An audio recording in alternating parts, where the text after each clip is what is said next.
the dream.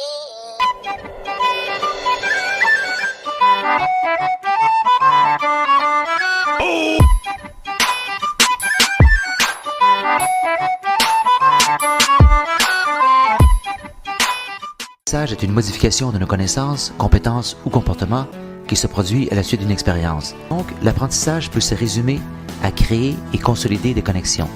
Et on peut donc dire que l'apprentissage se produit presque constamment. Voyons maintenant la deuxième partie de notre définition.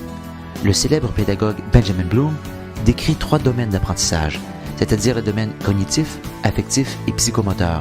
Autrement dit, on peut changer ce qu'on sait, ce qu'on fait et ce qu'on ressent. En dernier lieu, regardons rapidement le 3e élément de notre définition. L'expérience est ce qui différencie le changement apporté par l'apprentissage de d'autres types de changements tels que le développement biologique.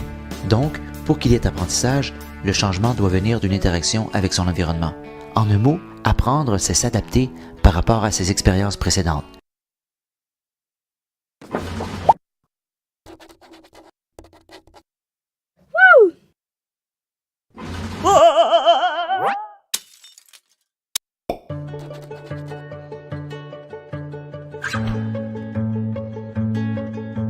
La période de révision, que ce soit pour un examen ou un concours, est synonyme de stress et d'anxiété.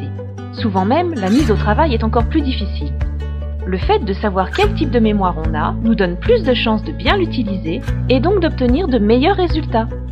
Si vous retenez plus facilement un visage qu'un nom, vous êtes capable de retrouver votre chemin lorsque vous traversez des lieux où vous êtes déjà passé, vous êtes du genre à toujours illustrer par un schéma pour mieux comprendre, alors vous avez une mémoire plutôt visuelle.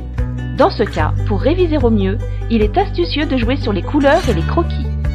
Si vous êtes capable de retracer une conversation sans forcément vous souvenir de votre interlocuteur, alors vous avez une mémoire auditive.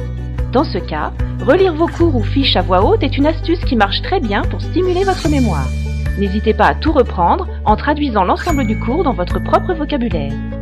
Si vous avez du mal à retrouver un chemin sur lequel vous êtes passé plusieurs fois et que vous ne retenez pas grand-chose de ce qu'on vous dit, pour comprendre une leçon, vous devez faire des liens entre ce que vous apprenez et une situation que vous avez vécue. Sachez que vous avez une mémoire kinesthésique. N'hésitez pas à manipuler les objets tels que la gomme, le crayon, le compas pendant que vous étudiez. Ainsi, lorsque vous manipulerez à nouveau ces objets, tous vos cours vous reviendront. C'est la force pratique du toucher.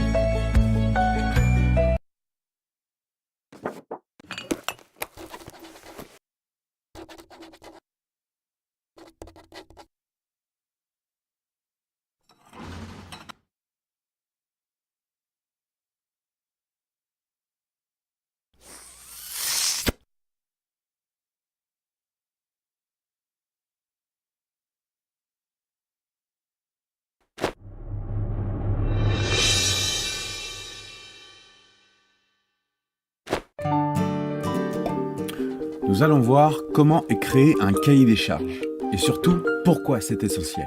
Car dans un projet, il y a toujours un demandeur, c'est-à-dire une personne qui exprimera un besoin à satisfaire, et le concepteur qu'on appellera chef de projet. Ils vont tous les deux se mettre d'accord sur le projet à réaliser et créeront ainsi un cahier des charges qui comportera tout ce dont ils ont parlé. Mais quelles informations peut-on trouver dedans ? En fait, pour cela, il faut expliquer l'origine de la démarche. Car pour créer ou réaliser un objet technique, on doit respecter les contraintes qui ont été exprimées par le demandeur. Une contrainte est une règle imposée au concepteur au niveau du fonctionnement, de l'ergonomie, de la sécurité, de l'environnement, de l'esthétique, mais aussi au niveau du budget. Nous pouvons donc comprendre que pour faciliter le travail du concepteur, toutes ces contraintes seront répertoriées et listées dans un document contractuel qu'on appellera le cahier des charges.